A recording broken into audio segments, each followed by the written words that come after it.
아버지도 몸이 아파서 일도 못하시고 너희 뒷바라지 하느라 모아둔 돈도 많이 없다. 너랑 영준이랑 조금씩 생활비만 보태줘도 좀 살겠어. 시집에도 용돈 안 드리는데 어떻게 친정에만 용돈을 주자고 말해요. 너희 시집은 잘 살잖냐. 너도 여유가 있고. 그거랑은 다른 문제죠. 박서방도 싫어할 거예요. 너 그동안 뒷바라지하고 결혼할 때도 보태줬는데 늙은 부모한테 한 달에 기껏 몇십만 원 주는 게 아깝니? 그거 가지고 용돈을 달라고 하시면 안 되죠. 오늘 이야기 속 주인공은 67세 하재숙 씨입니다. 그리고 그녀의 딸에 관한 이야기이죠. 하씨는 아들보다 딸이 최고라는 사람들의 말이 거짓임을 깨달았습니다.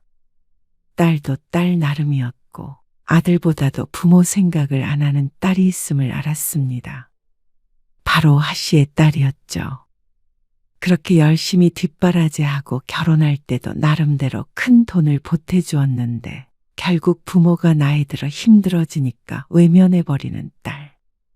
한 달에 몇십만 원 용돈조차 줄 수 없다는 말에 하씨는 절망스러웠습니다. 한 달에 1,000만 원은 우습게 버는 딸과 대기업에 다니는 사위. 아주 넉넉한 형편의 딸인데도 건강이 안 좋아 일을 못하게 된 부모를 거들떠보지도 않았습니다. 이런 상황에서 과연 딸이 최고라는 말을 할 수가 있을까요? 너무 야속했습니다. 딸은 가족들이야 어떻게 살던지 상관없고 자기만 잘 살면 그만인 듯 했습니다. 어떻게 결혼하고서 이렇게 변해버린 것인지 몰랐습니다. 정말 딸은 출가외인이라는 말이 맞는 모양이었습니다. 하씨도 더 이상은 딸을 이전과 똑같이 대하지 않기로 했습니다. 부모와 형제를 없이 여긴 것을 후회해도 말이죠. 하씨는 딸이 하나, 아들이 하나 있었습니다. 아들, 딸 모두 공부를 잘했는데 딸이 특히나 어렸을 때부터 똘똘했습니다. 공부 욕심도 있어서 재수를 해서 명문대에 들어갔습니다. 아들은 지방국립대를 나왔죠. 그리고 각자 자리를 잡을 때까지 하씨 부부는 자식들 뒷바라지를 열심히 했습니다. 그러다 딸은 30대 초반에 결혼을 했고 3살 터울의 아들은 하씨 부부와 함께 살았습니다. 엄마, 조금 무리해서라도 집을 사려고 하는데 전세 간다고 하지 않았어? 상의를 해봤는데 사는 쪽이 좋을 것 같아서요. 그런데 결혼할 때 조금만 도와줄 수 없을까요? 딸은 결혼할 때 하씨 부분에게 도움을 요청했습니다. 예비 사돈이 부자라고 들어서 집은 그쪽에서 해줄 거라고 내심 생각했던 하씨는 조금 당황스러웠습니다. 하씨 부부는 사돈과 달리 아주 넉넉한 형편은 아니었으니 말이죠. 혼수 정도 넣을 생각이었는데 뜻밖의 부탁에 놀랐습니다. 시집에서는 지원을 받기가 힘든 상황이라서요. 결혼은 알아서 하라는 주의라 5천 보태주신대요. 돈도 많다면서 5천만 원밖에 안 준다는 말에 황당했습니다. 그나마 다행인 것은 사위가 대기업에 다니고 연봉이 높은 편이라는 것이었습니다. 딸은 최근에 직장을 그만두고 학원을 차렸는데 자리를 잡고 있는 상황이었죠.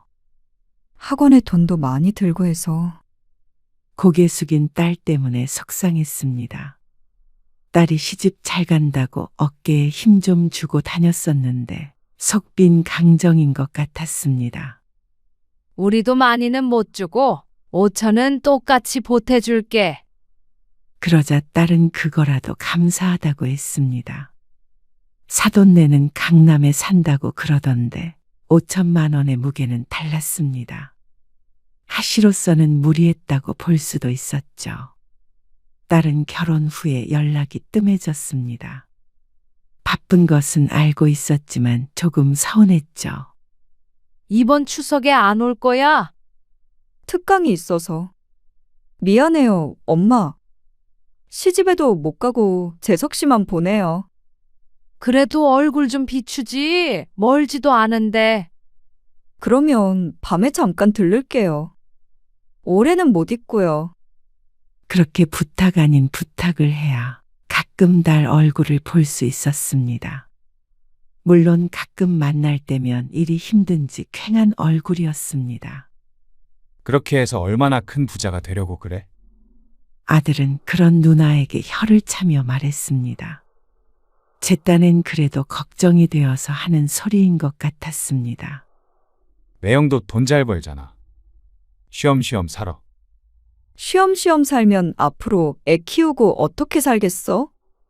남들 다 벌 때 못 벌면 직장을 다니는데도 뒤처지는 거지. 일도 좋지만 그래도 자주 오고 그래. 박서방도 그렇고. 네. 그렇게 하겠습니다. 사위도 딸만큼 바쁘다는 이야기는 들었습니다. 아무래도 큰 회사를 다니다 보니까 야근도 잦고 그런 것 같았죠. 요새 누나 학원 엄청 잘 된다던데. 그래? 맨날 바쁘더니 학생들이 많나 보네. 그런가 봐요. 돈 좀 벌겠어요. 딸이 잘 되고 있다는 소식에 기쁘지 않을 수 없었습니다. 그렇게 바빴던 시간들에 대한 보상을 받는구나 싶었죠. 그리고 그 와중에 딸은 아이를 가졌습니다. 이렇게 빨리 가질 생각은 없었는데. 빠르긴. 네 나이면 늦은 편이지. 학원도 잘 된다며. 선생님들 있는데 무슨 걱정이야. 그래도 내가 출근을 해야 하니까.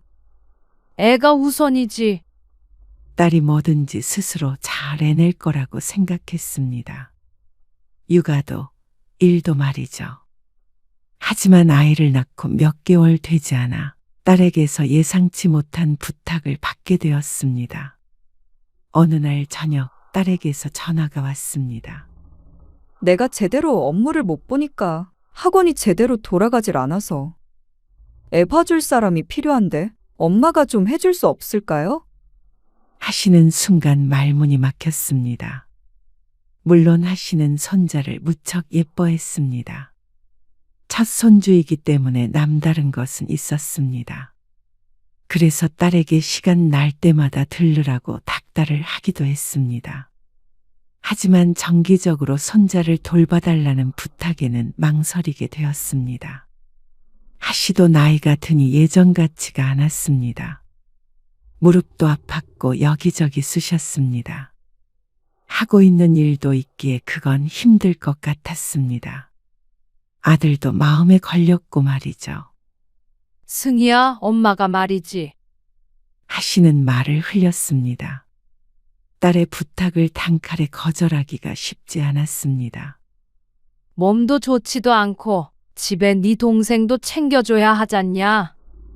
내가 시간을 그렇게 빼기가 힘들지. 동생이요? 영준이? 엄마, 영준이 30이 넘었는데 뭘 챙겨줘요? 장가 갈 때까지는 그래도 내 자식이잖아. 그리고 요새 준비하는 일 때문에 골치도 많이 아픈 모양이야.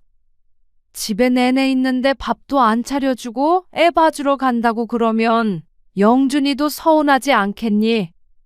아들은 공무원이었는데 최근에 일을 그만두게 되었습니다. 아마 딸의 영향도 있는 듯 했습니다. 남들만큼 벌어서는 안 된다는 말에 위기감을 느꼈는지 어쨌는지 안정적인 직장을 포기해버렸습니다. 그 때문에 아들과 하씨 부부 사이의 마찰도 심하게 있었습니다. 하지만 뒷바라지를 안 해줄 수가 없었죠. 이왕에 다른 일을 하는 거 잘 되어야 했기 때문이었습니다. 미안해. 너희 돈도 잘 버는데 사람 쓰면 되지 않겠어? 아, 그게 비용이 만만치 않잖아요. 지금 아파트 대출금도 갚아야 하고 학원 확장하느라 들인 돈도 있고 그래서 엄마한테 부탁드린 거였어요. 의외였습니다. 학원이 잘 된다고 들었는데 아이 돌봄 비용이 걱정이라니. 하지만 사업이라는 것이 그런 것이겠거니 생각했습니다. 돈이 들어오는 만큼 투자도 해야 하는 법이니 말이죠. 그래도 어쩌겠어. 그렇게 해.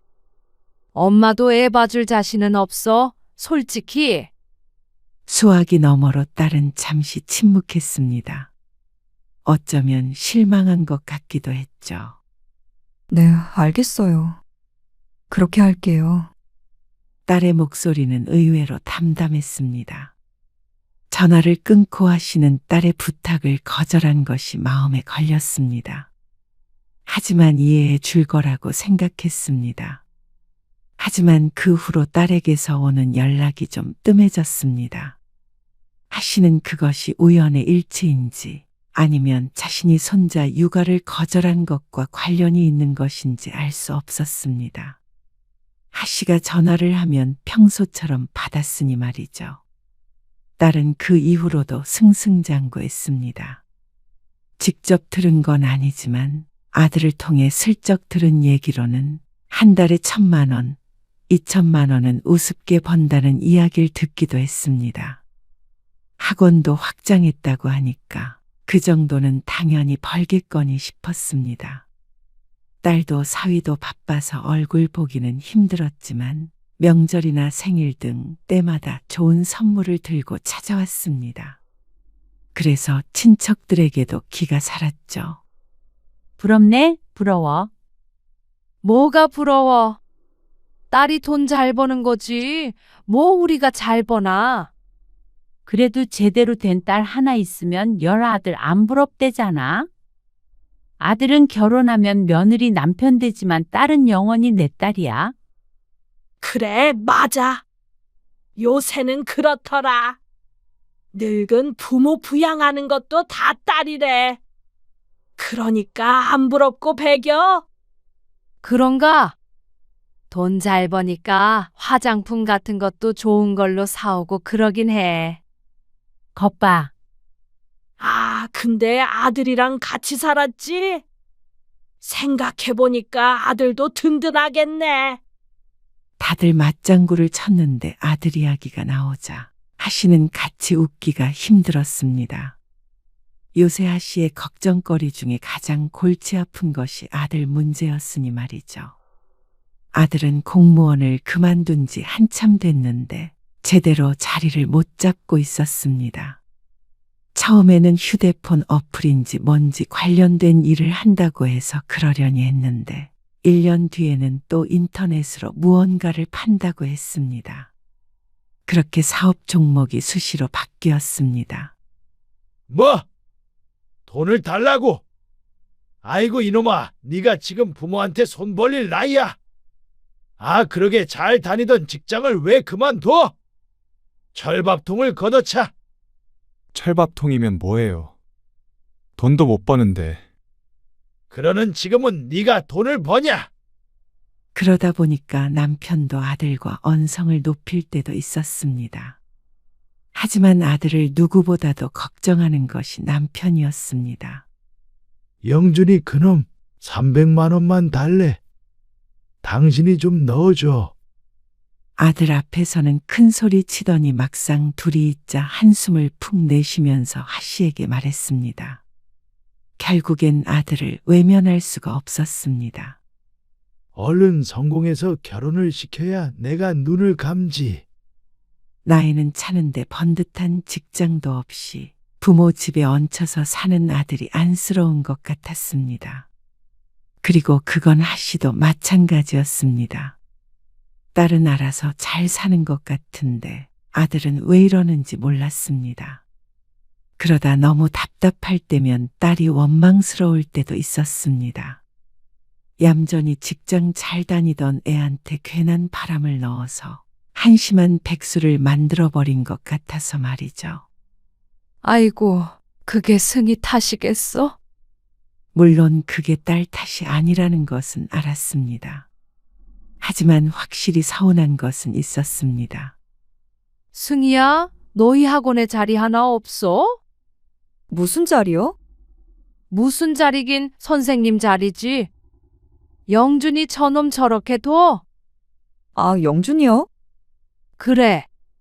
네 동생이니까 네가 좀 챙겨줘라. 영준이 선생님 못해요. 아시잖아요.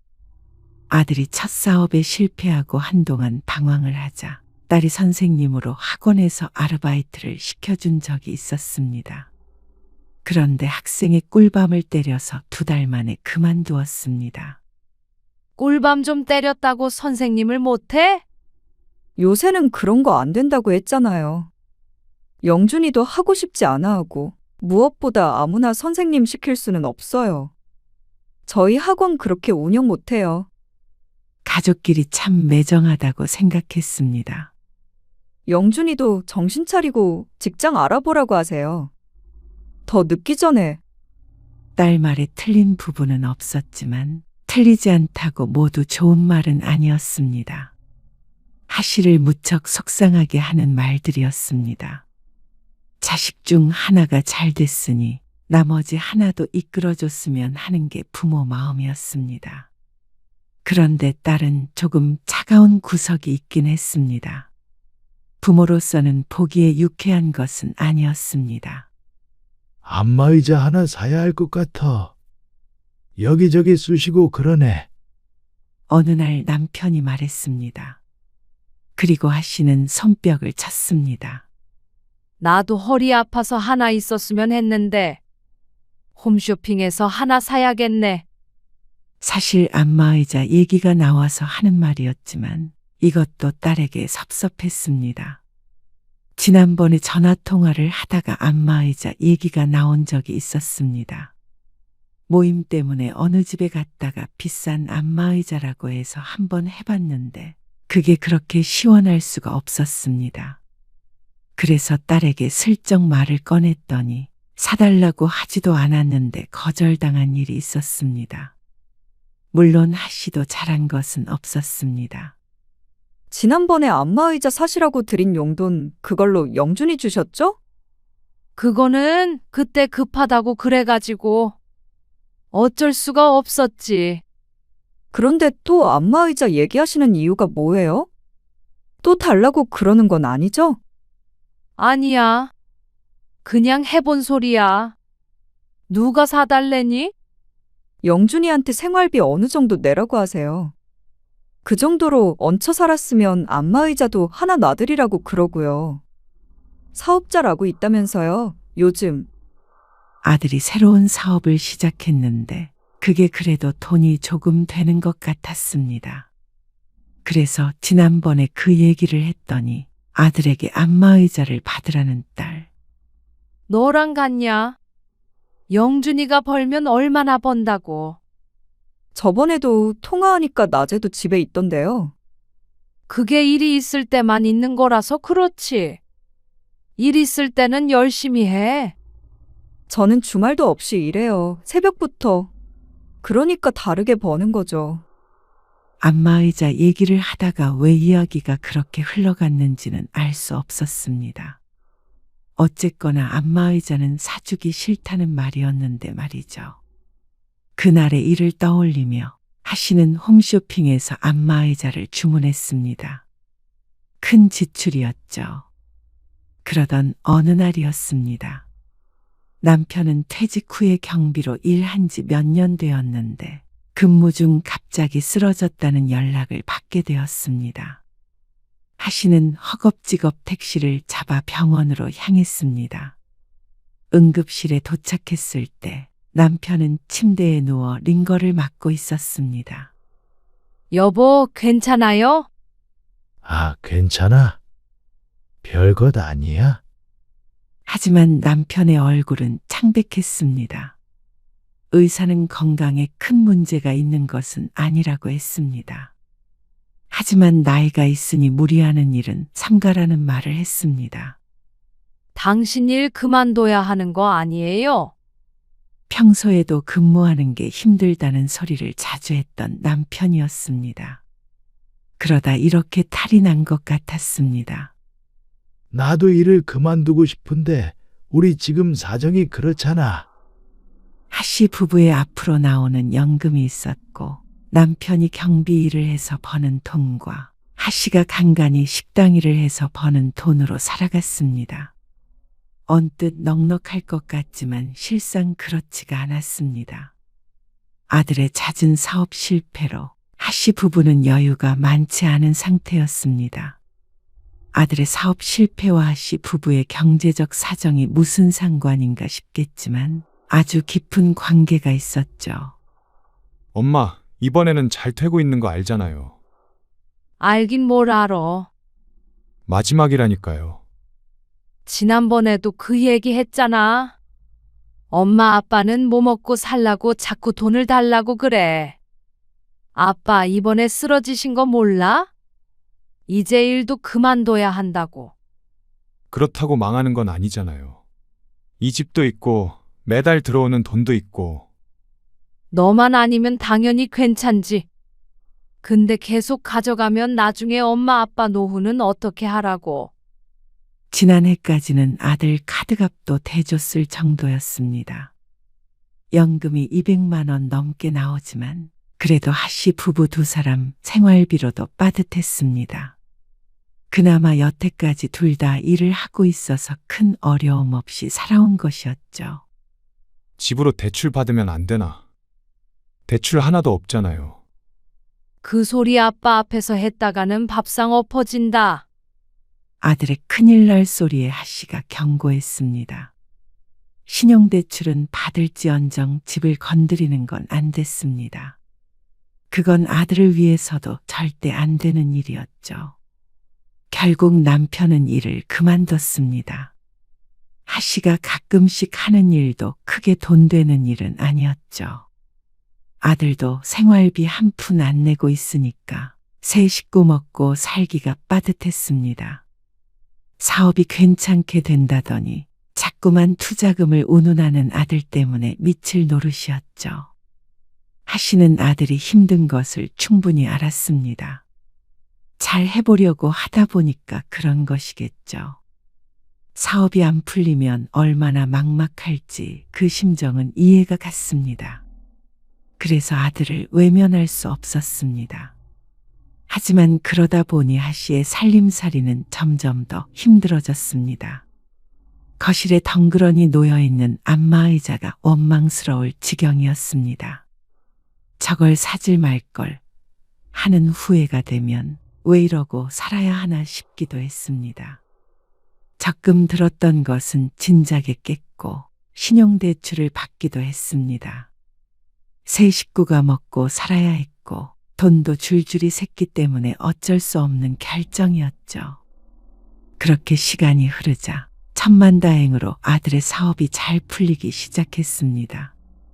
물론 갑자기 큰 돈을 번 것은 아니었지만 어느 정도 밥벌이를 하기 시작했다는 소리였습니다. 아직은 이렇게밖에 못 드리는데 더 벌어서 더 드릴게요. 그리고 앞으로 제 앞가림은 제가 해요. 아들은 이제부터 매달 30만 원씩 용돈을 주겠다고 했습니다. 매번 아들에게 돈만 나갔지 아들이 이렇게 용돈을 주는 것은 처음이었습니다. 눈물이 다 날 지경이었죠. 그리고 가져가는 돈이 없으니까 그것만 해도 큰 변화였습니다. 하지만 그렇다고 해서 갑자기 하씨의 재정 사정이 나아진 것은 아니었습니다. 신용대출도 아직 한참 남아 있었고 남편 병원비까지 나가게 되어서 매달 조금씩 적자였죠. 그러다 보니까 자연스럽게 딸이 떠오르게 됐습니다. 이럴 때 조금만 도와주면 숨통이 트이겠다 싶었습니다. 많이는 아니더라도 말이죠. 일단 100만 원 보냈어요. 근데 왜 생활비가 부족해요? 네 아빠 일 못하는 거 알잖아. 아니, 그래도 연금도 꽤 나오고 엄마도 일하고 계시잖아요. 그러면 300 얼마는 들어온다는 건데? 그걸로 두 분에서 생활을 못 한다고요? 딸은 이해가 안 가는 듯 대꾸했습니다.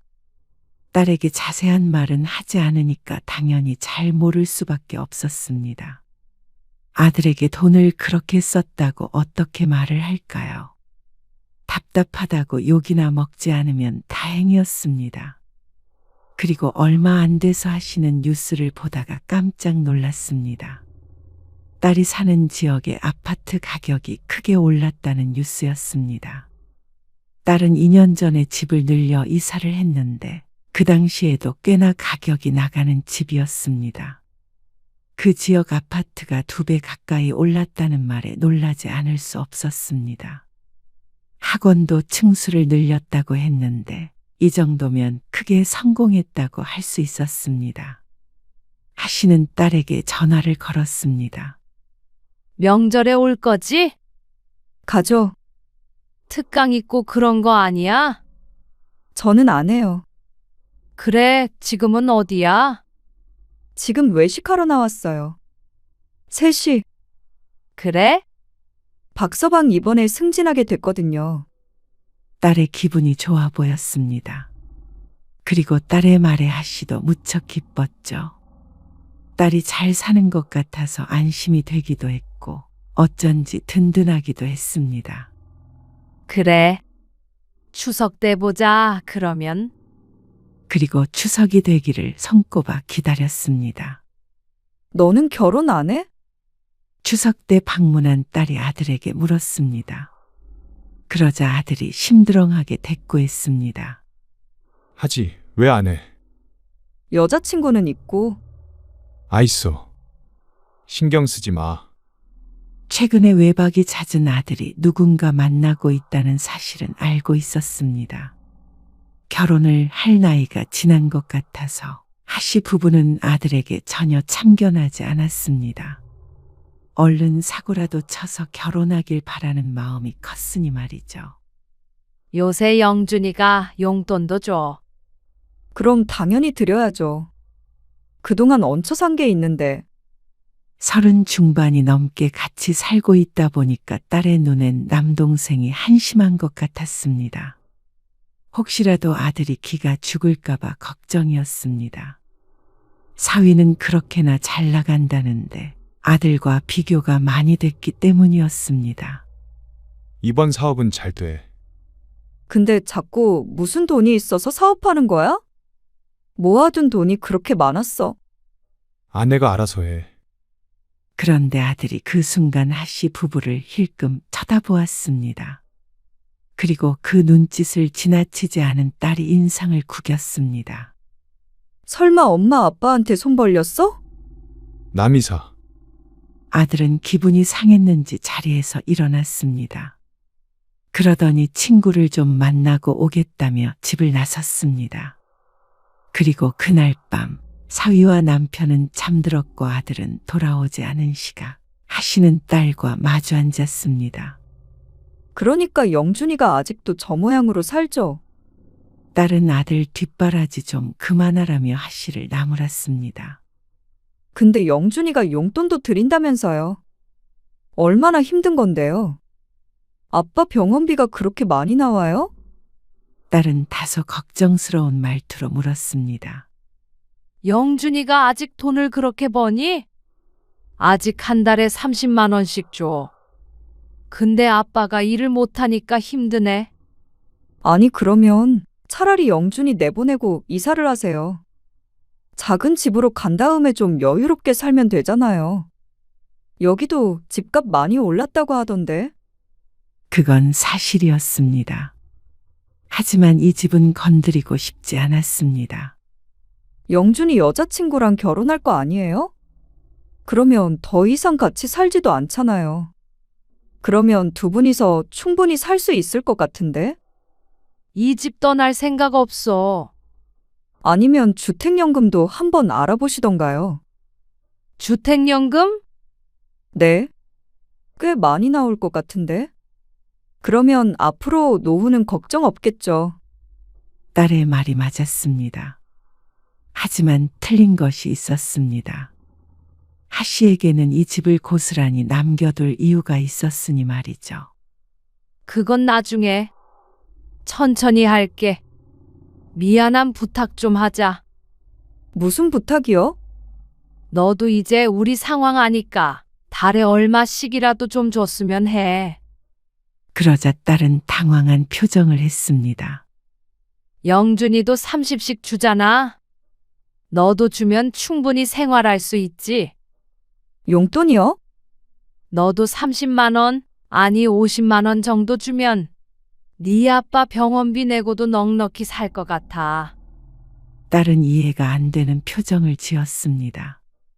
아니, 용돈이 중요한 게 아니라 주택연금 받거나 이사하면 충분히 풍족하게 사실 수 있는데. 그런데 왜 자식에게 손을 벌리냐는 듯한 말이었습니다. 딸에게 실망스러운 감정이 들 수밖에 없었습니다. 그걸로 생활이 안 돼요? 안마의자도 샀고. 안마의자 하나 때문에 그런 건 아니잖아요. 영준이도 곧 독립할 텐데. 계속되는 추궁해 하시는 사실을 털어놓을 수밖에 없었습니다. 사실 신용대출 받은 것도 있고. 그래. 신용대출이요? 그래. 그래서 지난번에 힘들다고 그러셨어요? 아니, 근데 왜 신용대출까지 받은 건데요? 설마 영준이 때문이죠? 사업자금 되셨어요? 딸은 기가 막히다며 한숨을 쉬었습니다. 그거 영준이 그놈한테 갚으라고 하세요. 이제 자리 잡았잖아. 계속 용돈 주기로 했어. 몇십만 원씩 해서 얼마나 갚아요. 그러더니 한동안 말이 없었습니다. 그래서 저한테 용돈 달라고 하신 거예요? 결국 영준이 사업자금 들어간 돈 메꾸는 거나 마찬가지잖아요. 딸은 그 부분에서 빈정이 상한 것 같았습니다. 그래도 네가 넉넉하게 살잖아. 딸은 부족함 없이 살고 있었습니다. 물론 그렇게 되는 데까지 고생은 많았겠지만 결과적으로는 집안에서 가장 잘 됐으니까 나머지 식구를 돕는 게 당연하다고 생각했습니다. 하시라도 그렇게 했을 거고 말이죠. 영준이 뒤치다꺼리 해줄 마음도 없고요. 그리고 시집에도 용돈 안 드리는데 어떻게 친정에만 용돈을 주자고 말해요. 너희 시집은 잘 살잖냐?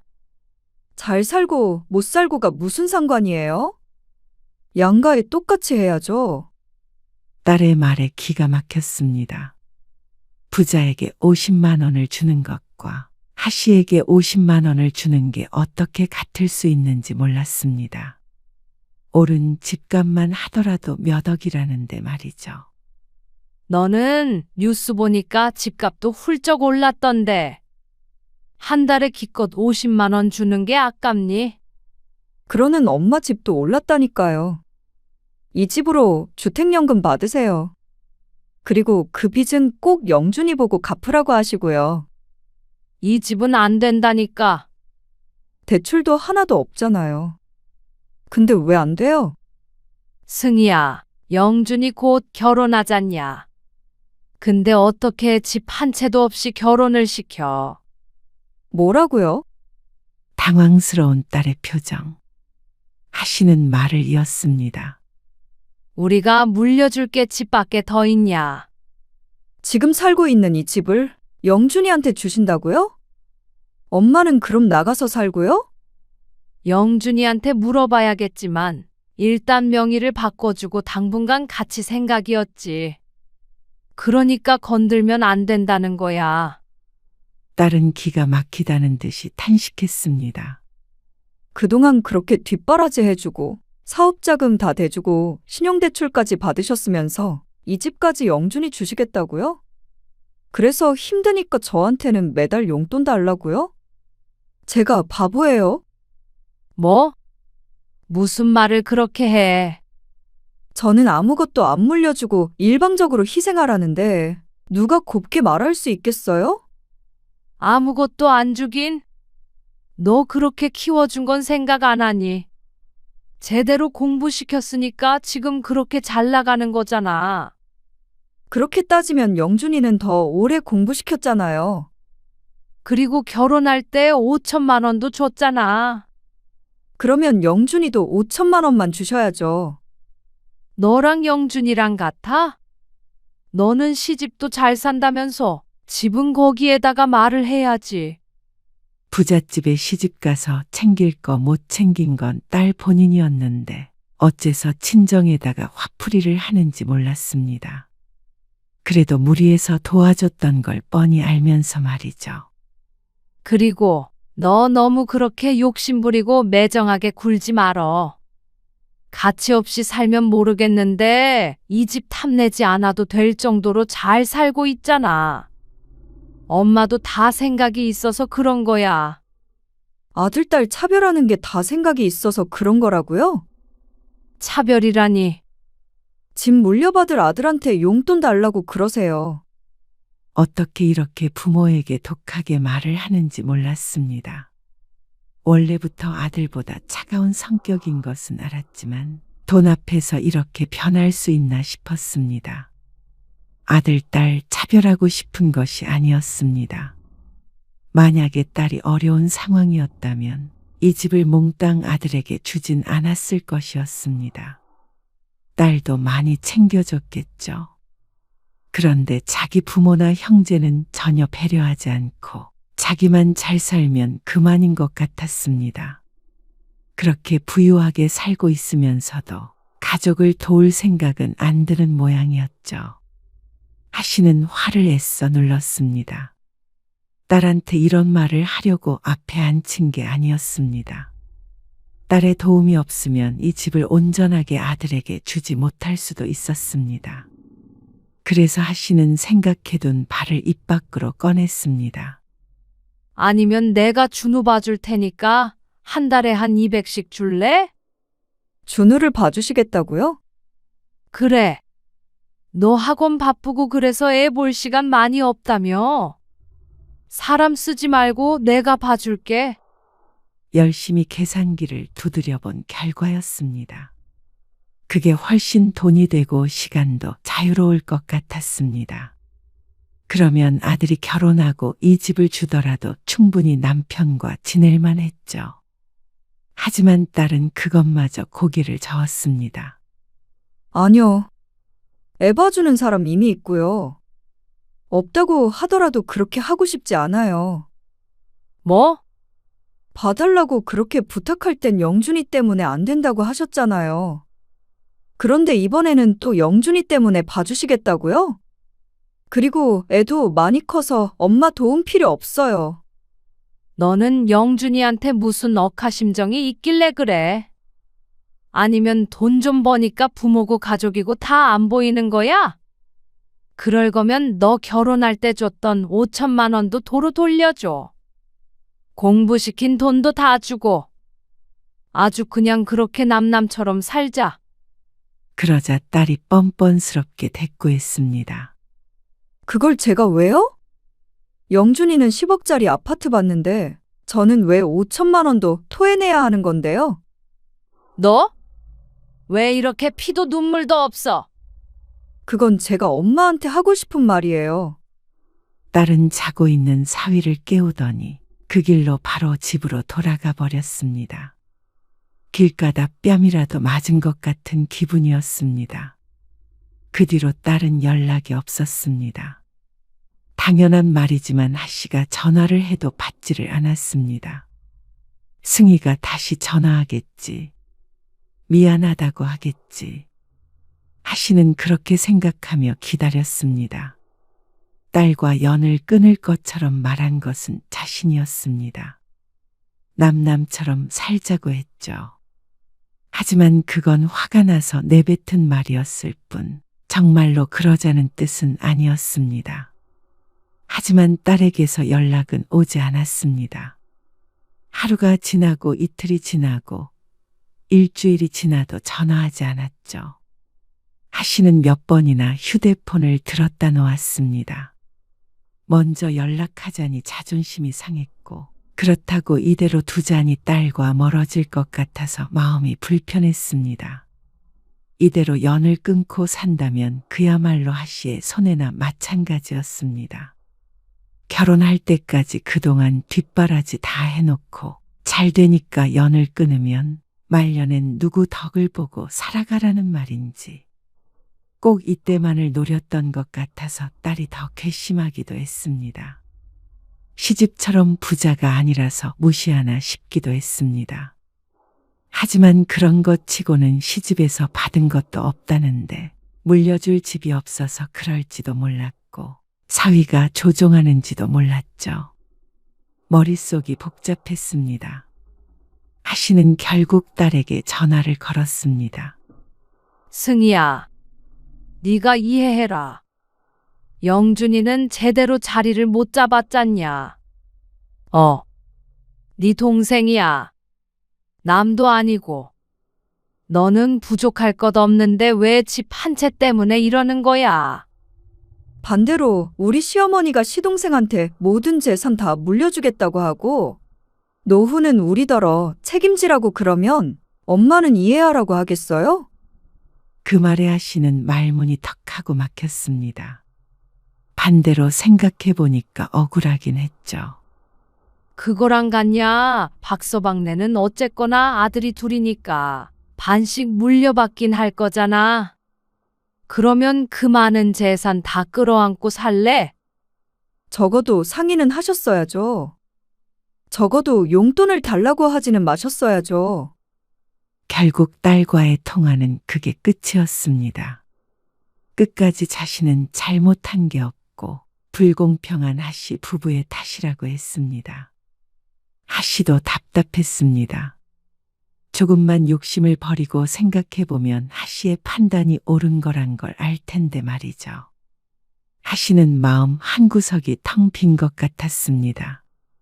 하지만 그 빈자리를 아들에 대한 기대로 채워나갔습니다. 저 올 겨울 가기 전에 결혼하려고요. 그래. 잘 생각했다. 일단은 여기 들어와서 살다가 독립할게요. 그건 하씨 부부가 그리는 계획과 일치했습니다. 하씨 부부는 아들이 결혼함과 동시에 집 명의를 아들에게 넘겨주었습니다. 그렇기 때문에 상견례에서도 떳떳하게 길을 펼 수 있었습니다. 이렇게 하기 위해서 그동안 집만은 건들지 않았던 것이었습니다. 근데 그렇게 살다 보니까 불편한 것이 한두 개가 아니었습니다. 하씨는 처음엔 합가하게 된 며느리가 불편할까봐 조심스러웠습니다. 시집살이한다고 생각하지 않도록 잘해주려고 노력했죠. 그런데 며느리 걱정할 때가 아니었습니다. 같이 사는 하씨 부부도 너무도 불편하고 힘들었죠. 아니, 적어도 빨래 정도는 너희 손으로 해야 하는 거 아니야? 일하느라 바빠서 그렇죠. 그러면 생활비라도 좀 많이 내놓던가. 집안일은 죄다 엄마한테 시키고 생활비도 안 주는 게 어디 있어? 결혼 전과는 상황이 달랐습니다. 집도 아들 명의가 되었고 아들도 이제는 제대로 돈을 벌기 시작했습니다. 그러면 여유가 생겼으면 앞으로 하씨 부부에게 도움이 되어야 하는 거 아닌가 싶었습니다. 그러라고 같이 살려는 것인데 말이죠. 며느리는 얼마나 당찬 여자를 데려왔는지 시부모 눈치라고는 눈꼽만큼도 보지 않았습니다. 피로만 쌓여갔습니다. 이대로 같이 살다가는 제명까지 못 살 것 같았습니다. 그런데 그건 당연히 며느리도 마찬가지인 것 같았습니다. 어느 젊은 사람이 시부모와 같이 살고 싶을까요? 눈치를 보지 않는 것과는 다른 문제였죠.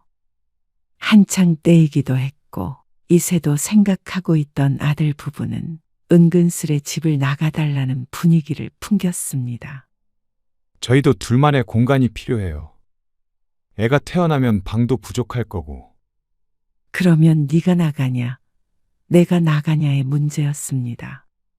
하씨는 아들에게 집을 준 마당에 이곳에서 쫓아낼 생각은 없었습니다. 그랬다가는 아들과도 척을 지고 살 것이 뻔했기 때문이었습니다. 하지만 그렇다고 땡전 한 푼 없이 하씨 부부가 나갈 수는 없었습니다. 저희가 집 얻어드릴 테니까 근처에서 따로 편하게 사시는 게 어때요? 서로 눈치 안 보고 편하게. 어느 날 꺼낸 아들의 말에 하씨는 반가우면서도 기분이 좋지 않았습니다. 하씨도 따로 살길 바랐지만 어쩐지 내 집에서 쫓겨나는 것 같다는 생각을 지울 수 없었기 때문이었습니다. 그래? 그렇게 하자. 남편도 이렇게는 못 살겠다고 했습니다. 며느리 때문에 옷차림도 신경 써야 하고 화장실도 마음대로 들락날락 못한다면서 불편함을 토로했었죠. 그런데 아들이 보여준 지배아 씨 부부는 할 말을 잃었습니다. 여기 인터넷에 매물이 나와 있는데 꽤 괜찮아요. 여기면 두 분이서 살기에 아담하고 좋을 것 같은데. 여기서 살라고. 네, 어머님. 다른데 다 찾아봐도 제일 괜찮더라고요. 적어도 방 2개짜리 아파트 전세는 구해줄 줄 알았습니다. 아니, 방이 하나더라도 멀쩡한 집일 줄 알았죠. 그런데 학생들이나 살 것 같은 구조의 작은 집이었습니다. 아니, 방이라고 해야 할까요? 원룸까지는 아니었지만 그래도 나이 든 부부가 살기에 적절해 보이지는 않았습니다. 자식이 없다면 또 모르겠지만 말이죠. 나가는 건 좋은데 적어도 제대로 된 집은 구해줘야 할 거 아니야. 여기도 제대로 된 곳이에요. 방 여러 개 인건 필요 없잖아요. 그래도 이 집에서 살다가 그런 데로 이사 가라는 거야? 이게 말이 돼? 요즘 월세가 얼마나 비싼 줄 아세요? 그것도 전세도 아니고 월세였습니다. 아들이 혹시라도 월세를 안 내주기라도 하면 오도 가도 못하는 신세가 될 수도 있었습니다. 아파트를 한 채 줬으면 그래도 부모의 거취에 대해서는 진지하게 고민을 해야 하는 거 아닌가 싶었습니다.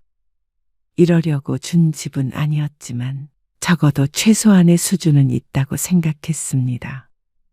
결국 모든 재산을 받은 아들인데 부모 노후에 대해서 전혀 생각을 안 했나 싶어서 어이가 없었죠.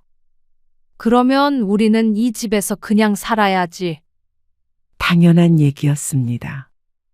잘 살던 집을 놔두고 굳이 이런 곳으로 쫓겨나갈 필요가 없었습니다. 며느리와 사는 건 불편하기는 했지만 그래도 어쩌겠나 싶었죠. 그런데 아들은 제안을 한 것이 아니었습니다. 아니요. 분명히 조금 같이 살다가 독립하기로 했고요. 저희도 아직은 어머니 아버지 모시고 살 생각은 없어요. 뭐? 독립을 너희가 해야지. 우리가 하는 거야? 여기는 제 집이잖아요. 그 말을 듣는 순간 하씨는 눈앞이 깜깜해졌습니다. 남편도 화를 버럭 냈습니다. 이 집이 원래 누구 집인데? 명의만 네 앞으로 해줬지 우리 집이야. 그건 아니죠. 어머님, 집 해주신다고 저희 부모님한테도 엄청 뭐라고 그러셨잖아요. 그러면 저희한테 완전히 주셔야죠. 며느리의 말에 가슴을 치고 싶었습니다. 여우 같은 며느리가 아들을 꼬드긴 게 틀림없었습니다. 사진 자세히 보세요. 그렇게 나쁜 집 아니에요. 오히려 청소도 덜해서 좋죠. 너 이 배은망덕한 놈! 너 때문에 대출까지 받아가면서 뒷바라지 했어. 그건 어머님 아버지가 원해서 하신 거죠. 당장 그 돈 다 내놔라. 신용대출 받은 거 남은 부분은 제가 드릴게요. 대신 분가하죠. 협박이라도 하는 것 같았습니다. 당연히 그 부분은 자연스럽게 아들과 같이 살며 상환이 될 거라고 생각했습니다. 그런데 아들은 아주 마음을 먹은 것 같았습니다. 어차피 이렇게 지낼 수는 없잖아요. 아들은 그러고 나서 입을 꼭 다물었습니다. 어떻게 이런 자식이 다 있나 싶었습니다. 며느리도 똑같은 사람이었고 하씨는 자식에게 버림받은 거나 마찬가지였습니다. 하씨 부부는 쫓겨나듯이 살던 집에서 나와야 했습니다. 아들이 구해준 집은 생각보다는 상태가 괜찮았지만 살던 집에 비할 바가 아니었습니다. 그러게 왜 명의를 홀랑 내줬어? 남편은 오히려 하씨를 나무랐습니다. 하씨 마음대로 준 것도 아니었고 당연히 그렇게 하기로 얘기가 됐던 부분이었는데 말이죠. 그래도 아들은 양심은 있는지 신용대출 받은 부분은 갚아주었습니다. 하지만 졸지에 집을 잃은 하씨는 그것 가지고 좋다고 할 수는 없었죠. 막막했습니다. 연금은 나온다고 하지만 이것 가지고는 두 사람이 겨우 입에 풀칠을 할 정도였습니다. 최소한의 생활비였죠. 여기에서 병원비라던가 추가적으로 돈이 필요하다면 당연히 자식에게 손을 벌려야 할 상황이었습니다. 거기엔 아들의 탓이 가장 컸지만 도와줄 놈이었으면 이렇게 쫓아내지도 않았겠죠. 그러던 어느 날이었습니다. 통장에 5천만 원이 입금이 되었습니다. 그것도 딸의 이름으로 말이죠. 놀란 마음에 전화를 걸었더니 오랜만에 딸이 전화를 받았습니다. 이게 무슨 돈이야? 5천만 원 돌려달라고 하셨잖아요.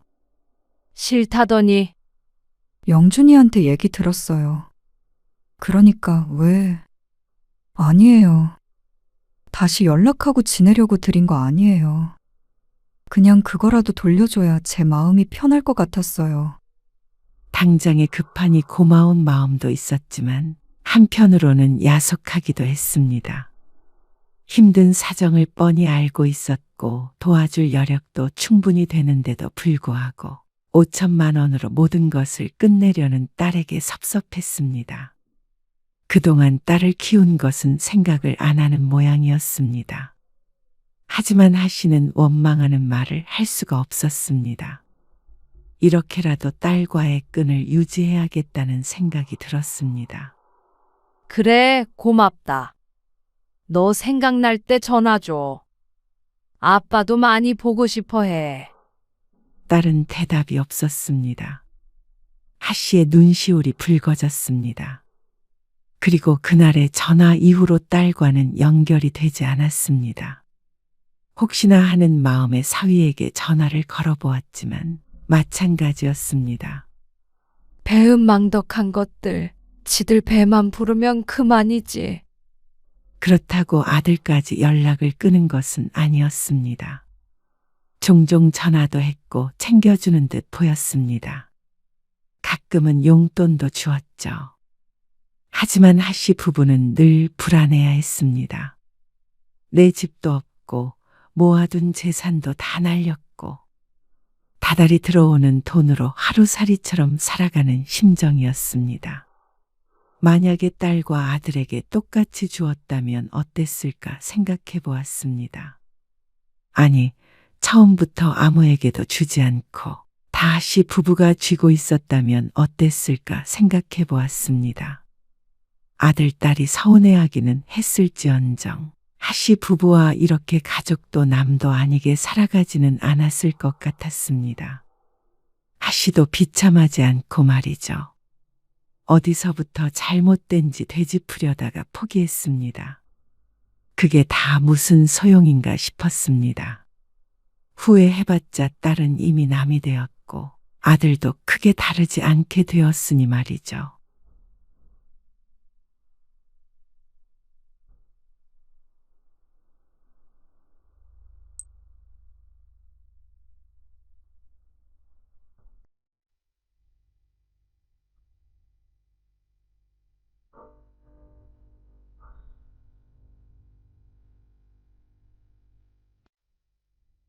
당신 너무한 거 아니야? 집에서 종일 뭐 하는 거야? 시간 많잖아. 천천히 하나씩 하면은 힘도 안 들 텐데 왜 집을 이렇게 두는 거야? 당신은 전업주부가 집에서 노는 줄 알아? 잔소리 좀 그만해.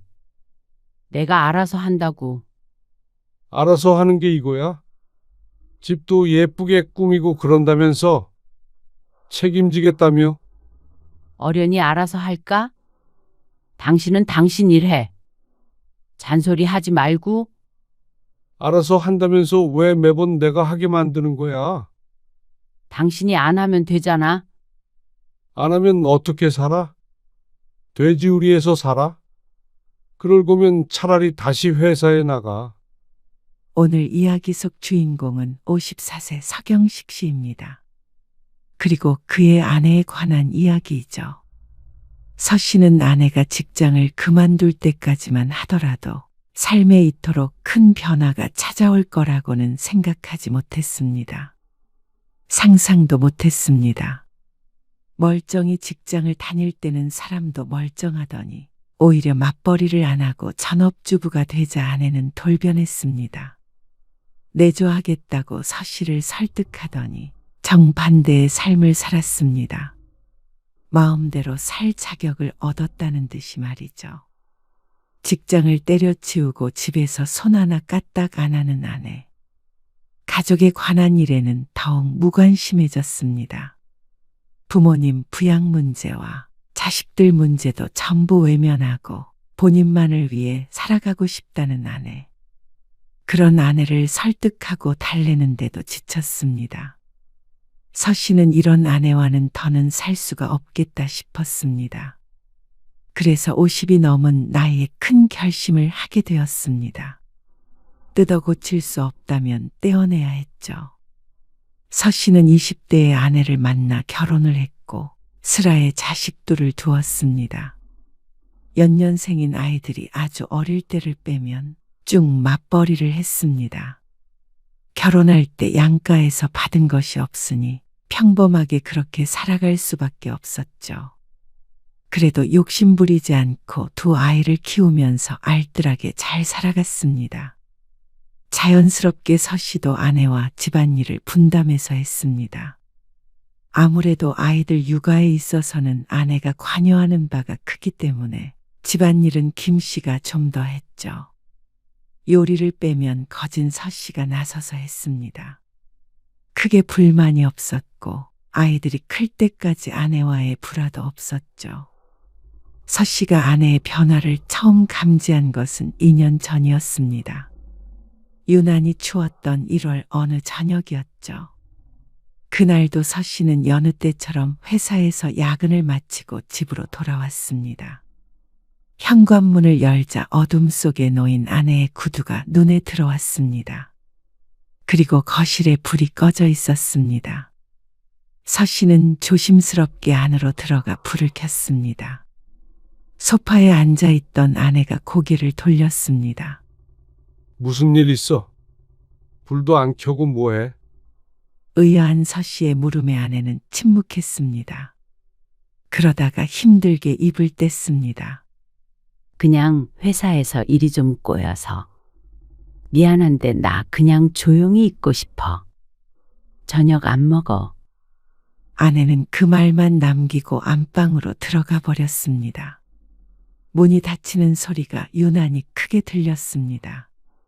서 씨는 잠시 닫힌 문을 바라보다가 주방으로 향했습니다. 냉장고 문을 열어서 대충 저녁을 차려 먹었습니다. 밥을 먹고 들어가니까 아내는 잠이 들었는지 침대에 누워 있었습니다. 아내는 중견 무역회사의 격리팀에서 일했는데 오래 다닌 직장에서 문제가 있었던 모양이었습니다. 며칠째 저기압이라 서 씨가 캐물었더니 직장 동료들이 연달아 퇴사하는 바람에 업무가 많아져 힘들다는 말을 했습니다. 여보, 얘기 좀 해. 내일 얘기해. 같이 산책이라도 다녀올까? 그냥 좀 쉬고 싶어. 주말에 애들 온다는데. 피곤해. 다음에 오라고 해. 서 씨는 처음에는 이해했습니다. 회사가 힘드니까 그럴 수 있다고 생각했습니다. 하지만 그 상태가 지속되자 슬슬 걱정이 되었죠. 아직도 사람 안 뽑은 거야? 뽑았어. 근데 왜 그래? 그래도 일이 많어? 이렇게 일하다가 늙을 거 생각하니까 우울해. 아내는 우울증이라도 온 것인지 무기력해 보였습니다. 힘든 시기를 겪어서인지 직장에 정이 떨어진 것 같기도 했고 말이죠. 휴가를 쓰고 좀 쉬는 게 어때? 아니면 이직을 하거나. 이 나이에 이직을? 누가 써줘? 아내는 한숨을 푹 내쉬었습니다. 우리는 왜 이렇게 지질이 궁상으로 살고 있냐?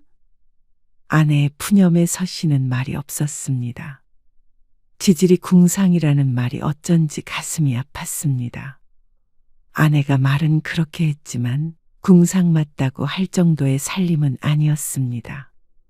그래도 내 집, 내 차가 있었고 자식들 대학까지 졸업시켰으면 평균은 된다고 생각했습니다.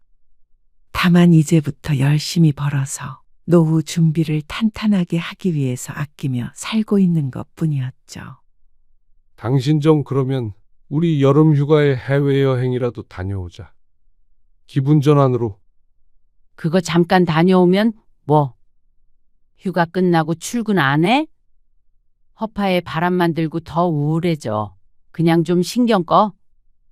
내가 알아서 할 테니까. 당신이 내 맘을 뭘 알아. 무슨 말을 해도 아내는 불만이었습니다. 자연스럽게 가장 가까이에 있는 서 씨에게 짜증이 늘어났습니다. 서 씨도 울컥할 때가 있었지만 아내와 똑같이 짜증을 냈다가는 싸움밖에 더 되겠나 싶어서 아내가 뭐라고 해도 속으로만 사겼습니다. 그러던 어느 날 서 씨는 아내와 함께 부부 동반 모임을 다녀오게 됐습니다. 어머, 집이 아기자기하고 예뻐요. 아, 그래요? 제가 인테리어에 취미가 있어서요. 이쪽 일을 하시나 봐요. 에이, 아니에요. 집에서 할 일 없으니까 혼자 이런저런 구상을 해보는 거죠. 집사람이 말은 저렇게 해도 할 일이 많아요. 애들 대학 보내느라 제일 고생 많이 했죠. 지인의 집에서 모임을 하게 되었는데 집주인의 아내가 참 부지런한 전업주부인 모양이었습니다. 집안은 깔끔했고 자식들도 명문대에 들어갔다고 들었습니다. 애들 대학 보내고 지금은 뭐 하세요? 아내는 그 여자에게 관심이 많이 보였죠. 사실 하는 일 없어 보이긴 하지만 애들 대학 갔어도 바빠요. 같이 사니까 밥 차려줘야 하고 남편 회사에 가져갈 점심 도시락도 싸고요. 청소하고 빨래하고 그렇게만 해도 벌써 오후인데요. 저는 맞벌이 하는 사람들 보면 정말 존경스러워요. 존경스럽긴요. 이렇게 깔끔하게 해놓고 살지도 못하죠. 에이, 맞벌이 하면 그럴 시간이 없잖아요. 저 같은 백수랑 비교하시면 안 돼요.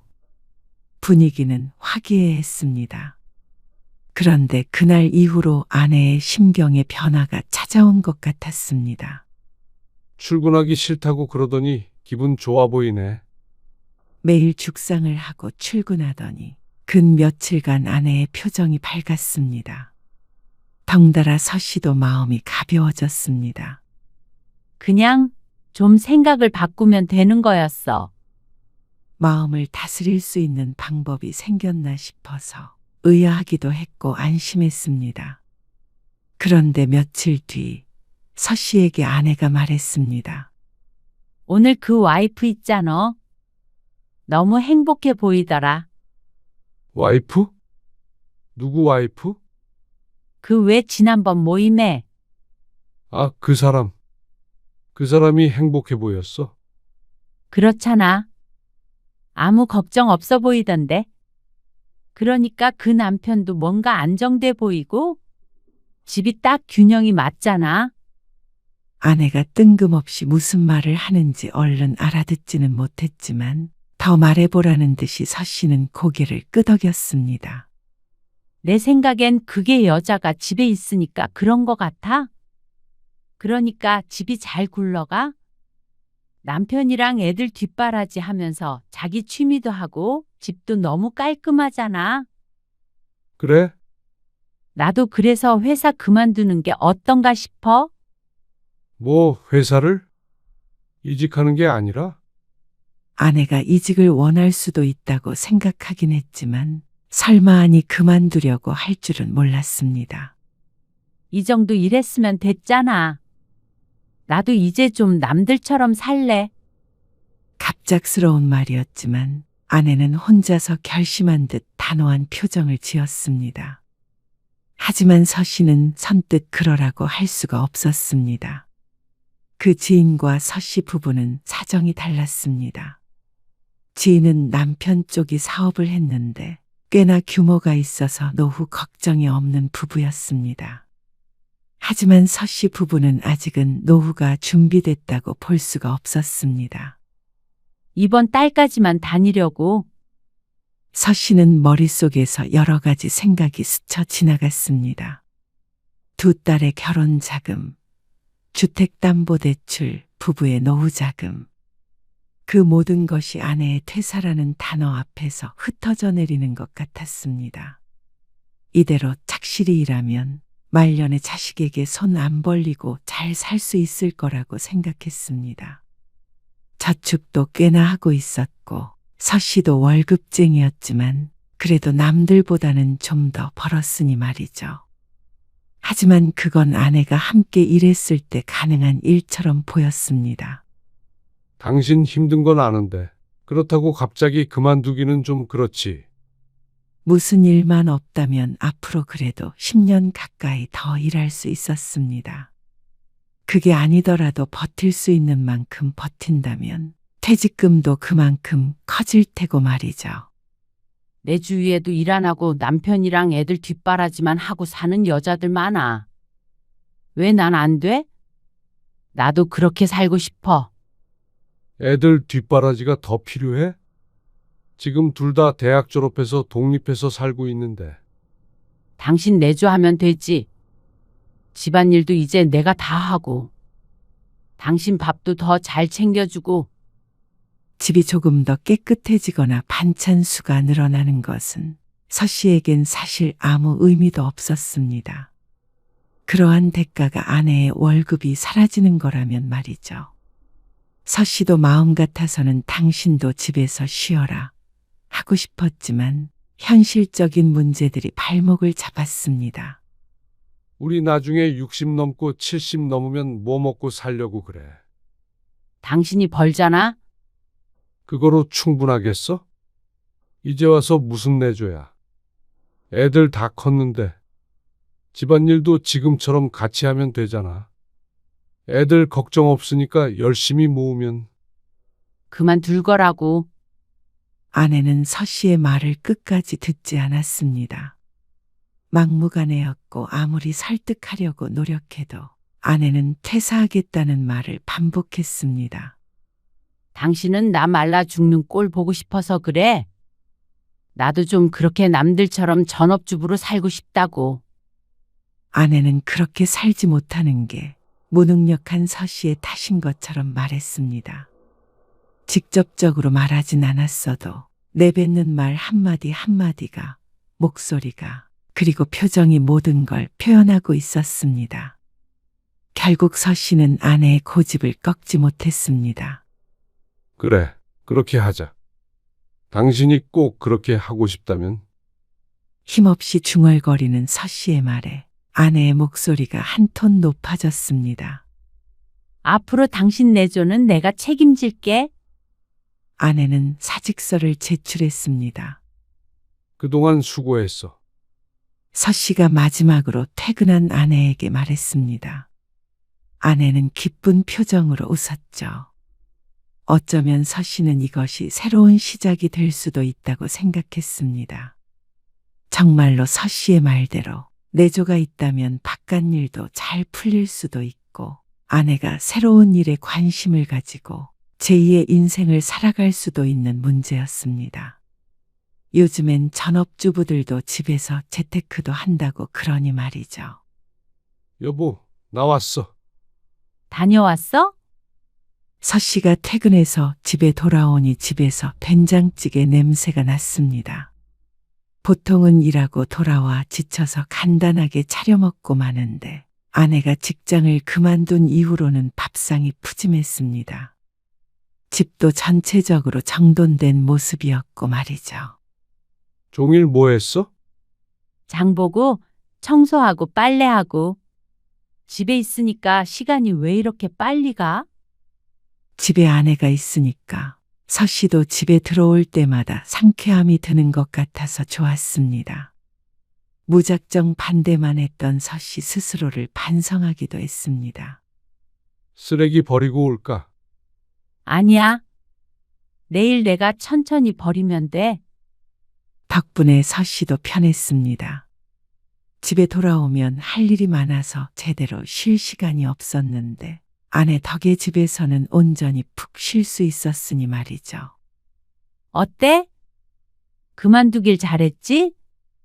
이것 봐, 나 가계부도 쓰고 있어. 잘했네.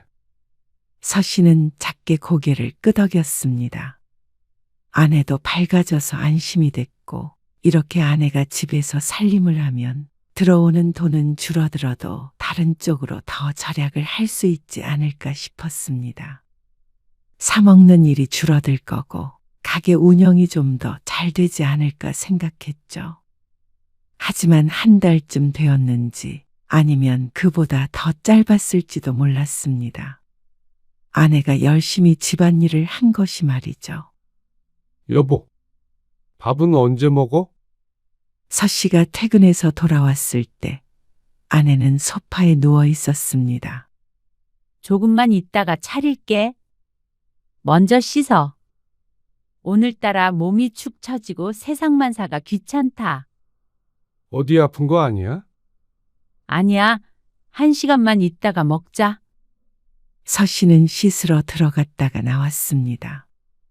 그런데 아내는 그 자세 그대로 소파에 누워서 휴대폰을 들여다보고 있었습니다. 텔레비전은 큰 소리로 켜진 상태였죠. 집이 묘하게 어수선했습니다. 빨래를 정리하다가 말았는지 소파 앞에는 개담한 빨래가 몇 개 있었고 식탁에도 그릇들이 나와 있었습니다. 부엌으로 들어가 보니까 서 씨가 아침에 먹었던 밥그릇인지 혹은 아내가 점심에 먹은 그릇인지 모를 식기들이 아직도 치워지지 않은 상태였습니다. 싱크대에도 마찬가지로 설거지거리가 쌓여 있었습니다. 서 씨는 아내를 한번 쳐다보고 고무장갑을 꼈습니다. 몸이 힘든가 보다 싶었죠. 설거지 하고 있었어? 마지막 그릇을 씻고 엎어놓자 아내가 와서 슬쩍 물었습니다. 피곤했나 보네. 내가 하려고 했는데. 밥은 뭐 먹지? 어머, 밥을 안 했구나. 아내가 밥솥을 열더니 한숨을 푹 쉬었습니다. 오늘은 햇반에다가 대충 먹을까? 그래. 그렇게 하자. 점심에 부실하게 먹었더니 배가 고팠는데 왠지 아픈 것 같은 아내를 닥달할 수는 없었습니다. 서 씨는 대수롭지 않게 여겼습니다. 집안이 어수선한 것도 말이죠. 그렇게 깔끔 떠는 예민한 성격도 아니었고 아무리 아내가 집에 있어도 늘 모든 것이 완벽할 수는 없다고 생각했습니다. 어떨 땐 일하기 싫은 날이 있는 것이 당연했습니다. 하지만 그런 생각은 시간이 가면 갈수록 조금씩 달라지게 되었습니다. 어느 날 퇴근을 해서 집에 돌아와 보니 아내가 없었습니다. 여보, 어디야? 집에 없네. 나 지금 친구 만나러 잠깐 나왔는데 저녁도 먹고 들어가야 될 것 같은 분위기야. 당신이 좀 챙겨 먹을래? 그래. 알았어.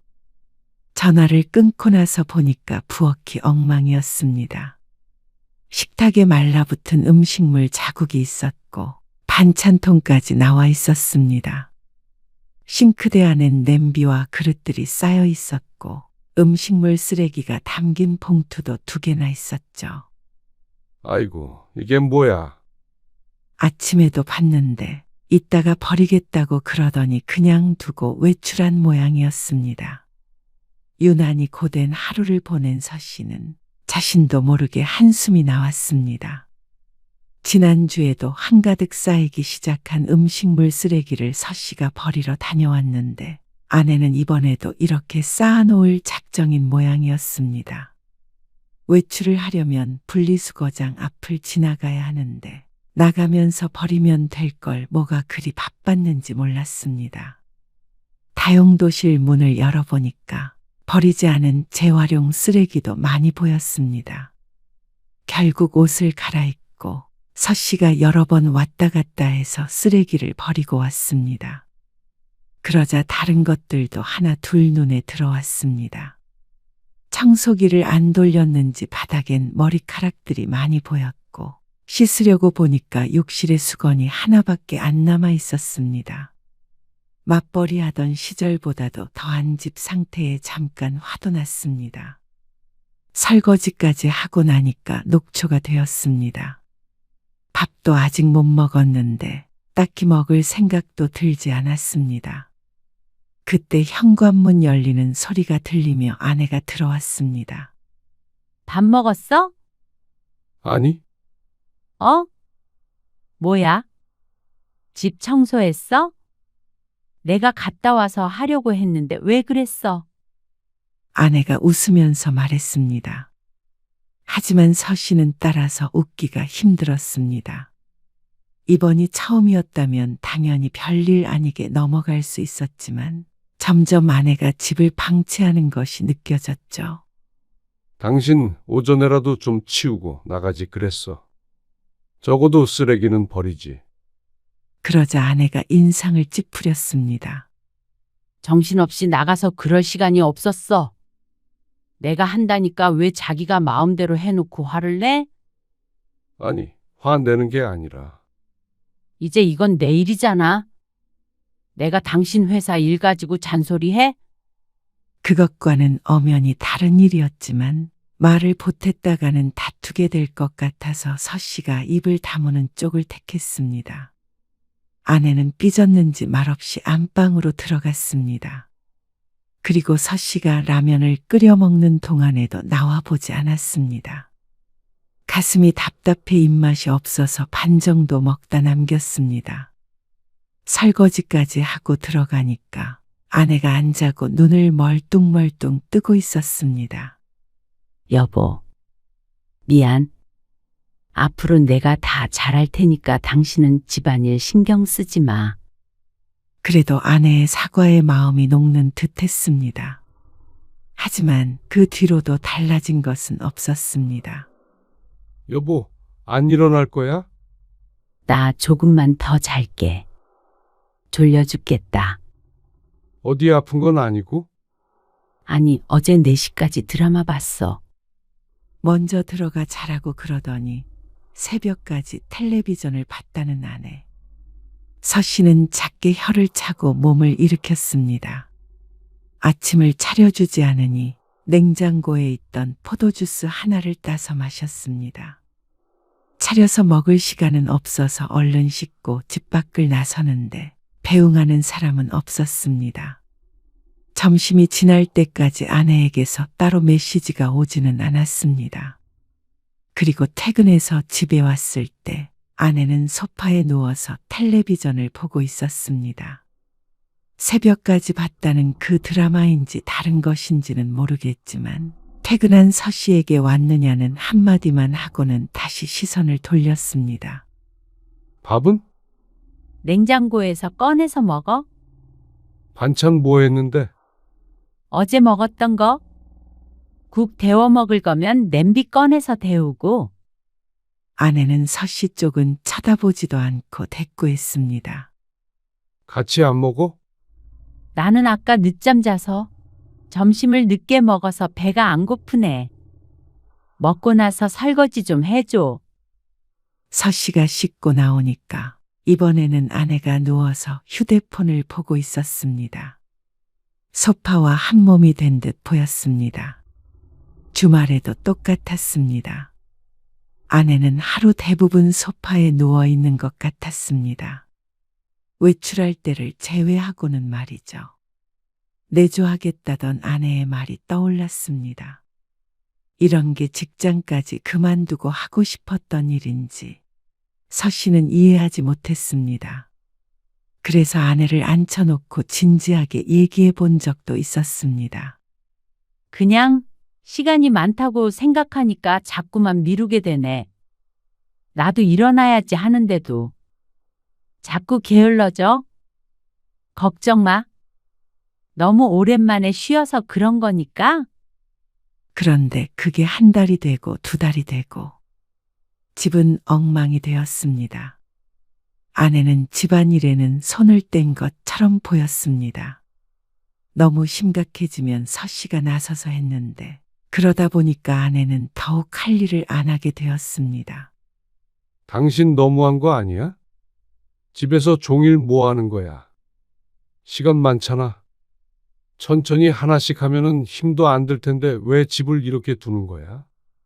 서 씨도 참지 못하고 아내를 다그쳤습니다. 그러자 돌아오는 대답엔 날이 서 있었습니다. 당신은 전업주부가 집에서 노는 줄 알아? 잔소리 좀 그만해. 내가 알아서 한다고. 알아서 하는 게 이거야? 집도 예쁘게 꾸미고 그런다면서 책임지겠다며? 어련히 알아서 할까? 당신은 당신 일해. 잔소리 하지 말고. 아내는 짜증스럽게 대꾸했습니다. 서 씨는 허탈한 마음을 감출 수가 없었습니다. 알아서 한다면서 왜 매번 내가 하게 만드는 거야? 당신이 안 하면 되잖아. 안 하면 어떻게 살아? 돼지우리에서 살아? 차라리 맞벌이 할 때가 나았습니다. 그때는 정신이 없어서 마음 놓고 쉬기가 힘들었으니까 둘 다 빠릿빠릿했는데 아내는 고삐가 풀려버린 것 같았습니다. 그럴 거면 차라리 다시 회사에 나가. 그랬더니 아내는 충격이라도 받은 듯한 표정으로 서 씨를 노려보았습니다. 그리고 며칠 동안 서 씨에겐 말도 걸지 않았죠. 그리고 어느 날 큰딸이 집에 들렀습니다. 회사 일이 바빠 오랜만에 온 것이었는데 현관문을 열고 들어선 딸의 얼굴이 굳었습니다. 집이 왜 이래요? 딸이 온다는 말을 1시간 전에 전한 아내 때문에 서 씨가 혼자 열심히 청소를 하고 있었는데 역부족이었습니다. 소파에는 정리 안 된 빨래가 산더미였습니다. 냉장고엔 먹을 게 없었고 서 씨가 사둔 반찬 몇 개만 굴러다녔습니다. 소파 옆에는 아내가 아침에 먹다 버린 빈 빵 봉지도 놓여 있었죠. 기분 탓인지는 몰라도 환기를 해도 눅눅한 냄새가 나는 것 같았습니다. 밥은 나가서 사 먹었는데 외출을 하면 아내는 또 멀쩡해 보였습니다. 밖에서 봤을 때는 집안 꼴을 그렇게 해놓고 사는 사람 같지가 않았습니다. 엄마, 요새 바빠? 아니. 왜? 아니, 집이 좀 그래서? 너도 그 소리니? 정말 지겹다. 엄마도 이제 좀 엄마 인생 좀 살아보자. 엄마 역할? 아내 역할? 그런 거 강요하지 마. 그냥 나대로 살 거야. 하기 싫은 거 안 할 거고. 딸은 당황한 듯 보였고 그건 서 씨도 마찬가지였습니다. 아내는 자신은 전혀 잘못이 없고 집안일을 강요하는 다른 가족들 탓을 했습니다. 그동안 엄마로서 아내로서 노력하면서 살았으니 앞으로는 아무것도 안 하고 살고 싶다고 했죠. 그렇다면 아빠로서 남편으로서 노력하며 산 서 씨는 어떻게 되는 것인지 아내에게 묻고 싶었습니다. 그러다가 서 씨도 정신이 없어졌습니다. 아버지가 쓰러지고 입원을 하게 됐는데 간병 문제로 형제들 간에 다툼이 있었습니다. 둘째 아들이지만 가까이 사는 서 씨가 대부분의 간병을 도맡게 되었습니다. 낮에는 간병인을 썼지만 저녁엔 자주 들러야 했죠. 하루하루가 고됐습니다. 새벽 일찍 일어나 출근을 하고 퇴근하고 나서는 병원에 갔습니다. 병원에 안 가는 날이면 엉망이 된 집을 청소해야 했습니다. 아내가 밥을 안 차려주게 된 건 오래전 일이었죠. 여보, 낮에 간병해주는 사람이 갑자기 펑크를 냈어. 혹시 당신이 가줄 수 있을까? 아버님 병원에? 하루만 부탁할게. 아내와의 사이도 점점 안 좋아지기도 했고 시아버지 병수발을 들게 하고 싶지는 않아서 아내에게는 부탁하고 싶지 않았습니다.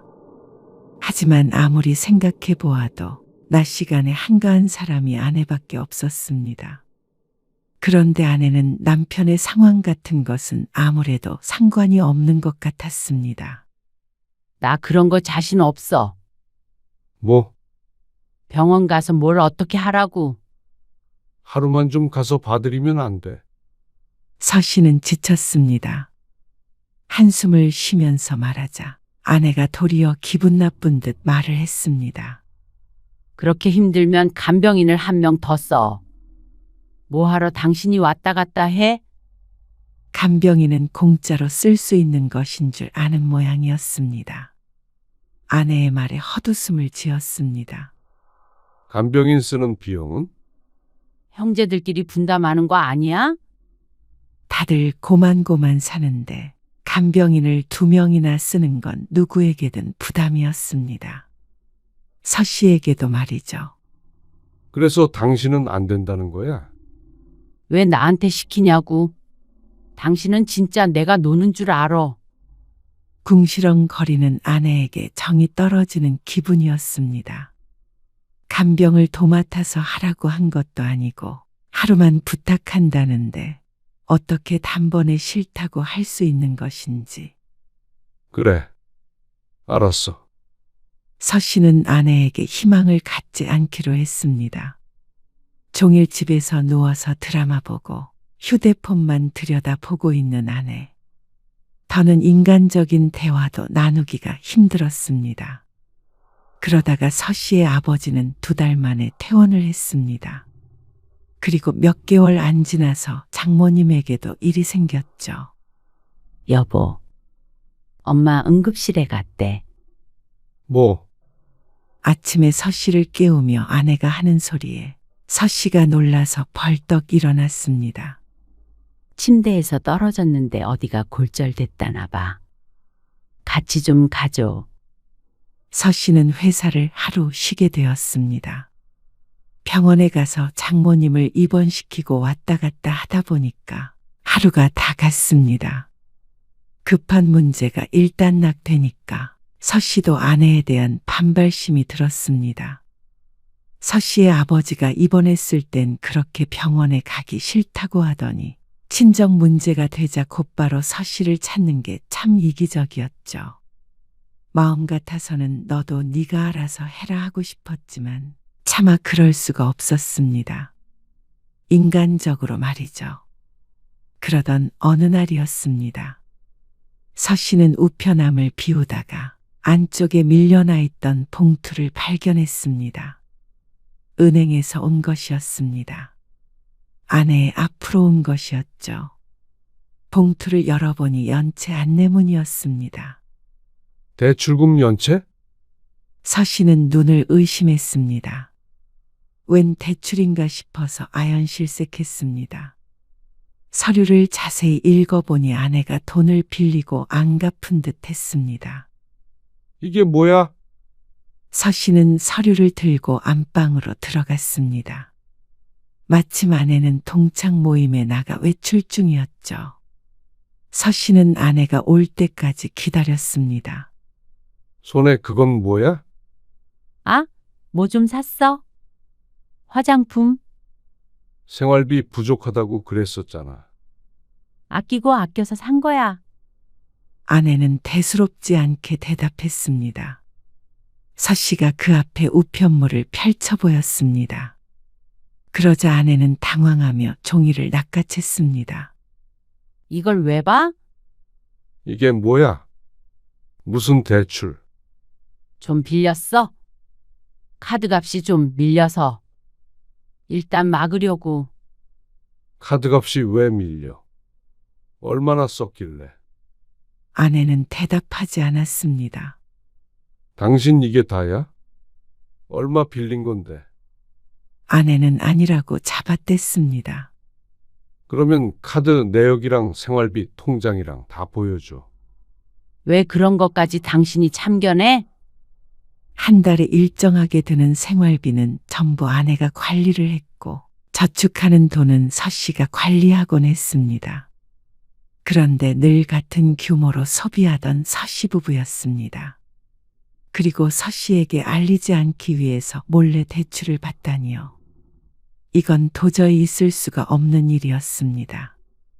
아내를 추궁하자 지난 몇 달간 대출을 1,100만 원을 받은 사실이 드러났습니다. 공동으로 관리하는 통장에까지 손을 대지 못하니까 자신의 앞으로 신용대출을 받은 것이었죠. 이게 뭐야? 이게 뭐냐고. 서 씨가 언성을 높였습니다. 그러자 아내는 아무 말 없이 발끝만 쳐다보았습니다. 당신 정말 너무한 거 아니야? 당신은 우리 미래에 대한 생각은 안 해. 그냥 당신 혼자 편하게 살면 그만이야. 그러려고 직장 그만뒀어? 뭐? 어떻게 그런 식으로 말해? 그러는 당신은 어떻게 그런 식으로 행동하는 건데? 이게 당신이 원했던 거야? 모임에서 그 여자 부럽다며? 그렇게 살고 싶었다며 남들처럼 그렇게. 이게 지금 그렇게 살고 있는 거야? 집에서 하루 종일 누워서 TV나 보면서 집안일에는 손 하나 까딱 안 하고. 몰래 대출이나 받고 말이야. 돈은 어디다 쓴 건데? 그냥 낮에 배달시켜 먹고 모임에서 쓰고 살 거 사고 했어. 내가 그 정도도 못해? 평생 돈 벌었는데. 적반하장도 유분수였습니다. 꼭 평생 자신만 희생해온 것처럼 말하면서 가족을 내팽개친 것을 정당화하는 아내에게 신물이 났습니다. 내가 봤을 때 당신은 우리 둘의 노후를 위해서 노력할 생각이 눈꼽만큼도 없어. 그냥 당신 한 몸 편하면 다른 건 다 상관없는 거잖아. 내조? 이게 내조야. 집 꼬라지를 봐. 서 씨는 아내가 가정에 대해 그리고 미래에 대해 책임감이 전혀 없다는 사실을 깨달았습니다. 사실 진작에 깨달았었는데 외면했습니다. 집안일 좀 안 하는 거 가지고 와이프를 이렇게 비난하는 남자가 어디 있어? 내가 집안일 안 한 걸로 이러는 거야. 그러면 아니야? 돈 벌어온다고 지금 나 무시하는 거잖아. 생활비도 조금만 주니까 내가 대출까지 받았지. 그러니까 당신도 같이 벌면 되잖아. 버는 건 반토막이 됐는데 당신이 더 쓰고 다니면 우리는 나중에 어떻게 살아? 그럼 당신이 더 벌어. 아내의 말에 서 씨는 더 이상 대화하고 싶지 않아졌습니다. 서 씨는 천장을 쳐다보다가 눈을 질끈 감았습니다. 모든 것이 무너지는 것을 느꼈습니다. 마지막 남은 부부간의 신뢰조차 사라졌으니 서 씨와 아내 사이에 남은 게 아무것도 없었습니다.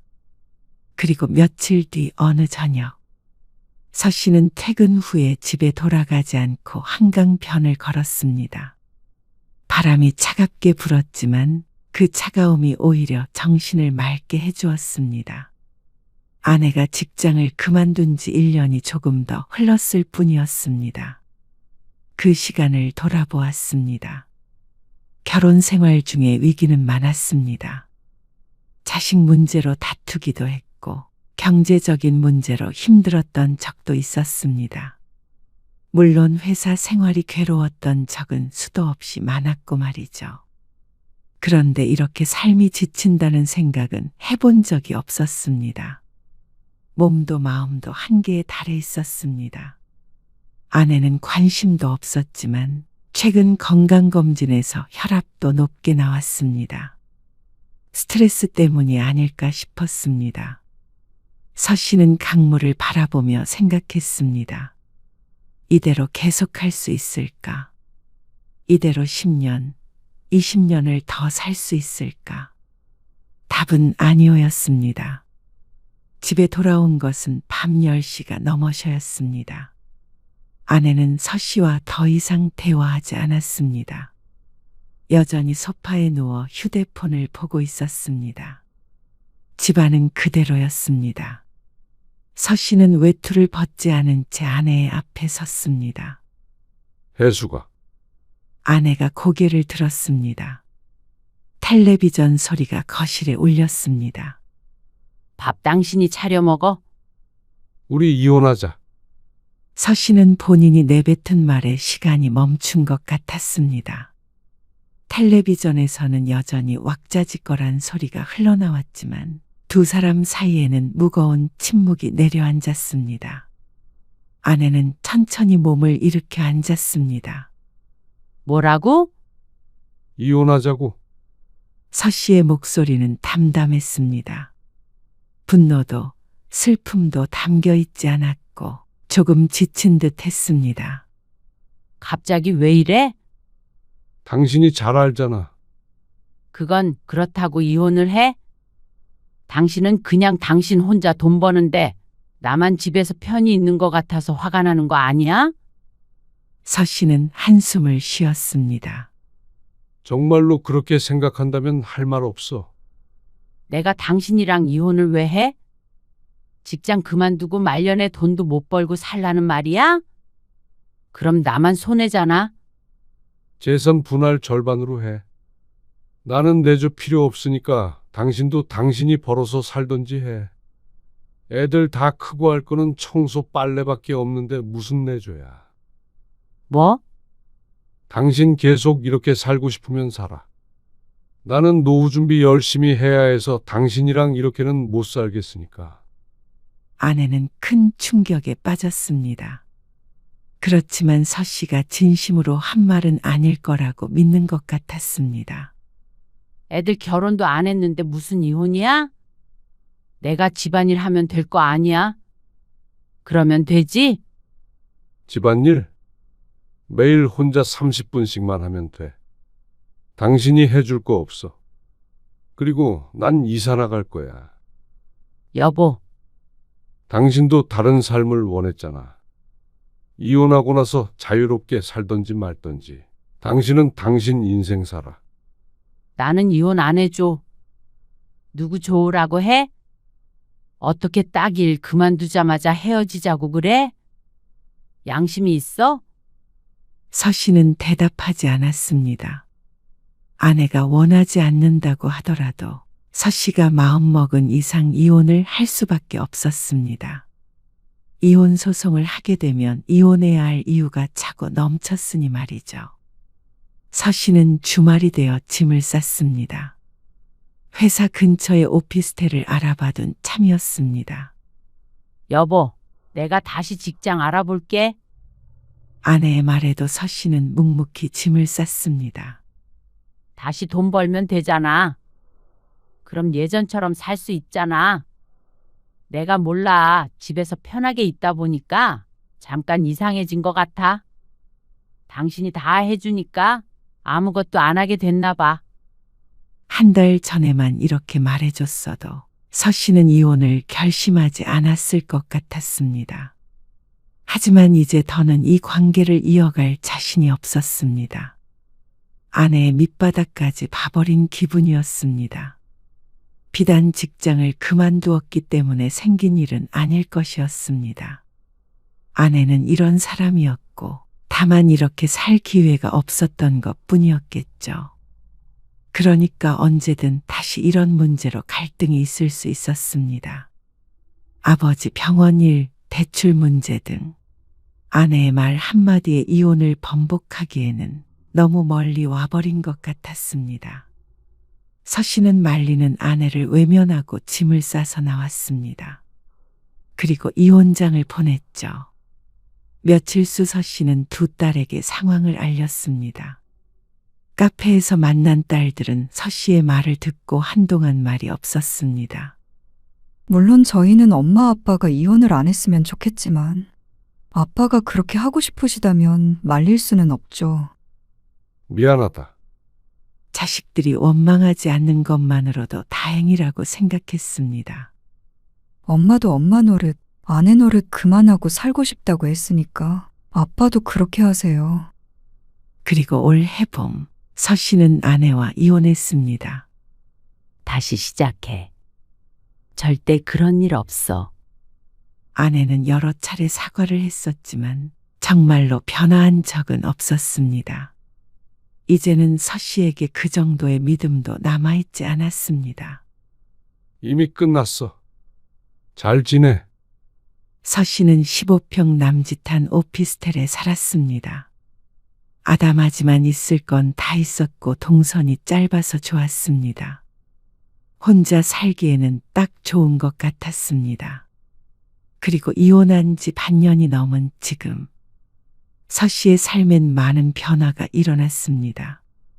아침에 일어나서 간단하게 아침을 먹고 출근을 했고 퇴근 후에는 새로운 취미 생활을 만들었습니다.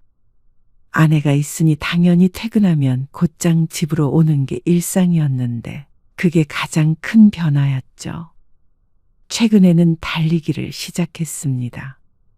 나이가 있기에 거창하게는 말고 한강변을 혼자서 조깅하듯이 뛰었습니다. 처음엔 20분, 그 다음엔 30분을 뛰었는데 요새는 1시간도 거뜬했습니다. 순수하게 건강 목적으로 시작했는데 재미도 들여서 저녁 시간이 즐거웠죠. 그리고 돌아와서 좋아하는 음식을 먹으면서 텔레비전도 보고 쉬면 그게 그렇게 좋을 수 없었습니다. 아내가 없어서 좋다기보다는 혼자인 삶도 나쁘지 않다는 걸 알게 되었죠. 물론 처음엔 외로움도 느끼고 그랬지만 이제는 오히려 평온했습니다. 적어도 다른 사람에 의한 스트레스는 없었습니다. 내 집에 들어오면 신경전 없이 편히 쉴 수 있게 되었습니다. 오래도록 함께했던 사람이었지만 이제 서로의 갈 길을 간다고 생각하면 마음이 편했습니다. 그러니 아내도 잘 살길 바랐죠. 딸에게 들어보면 최근 들어 다시 일을 다니기 시작했다는데 전에 다니던 회사보다는 환경이 좋을 수는 없었던 모양이었습니다. 그래도 멀쩡한 직장에 다니는 것 같아서 마음이 놓였습니다. 노후 대비를 하기 위해 열심히 일하는 것이 최근에 가장 큰 고민이었지만 괴롭지는 않았습니다. 후회도 없었죠.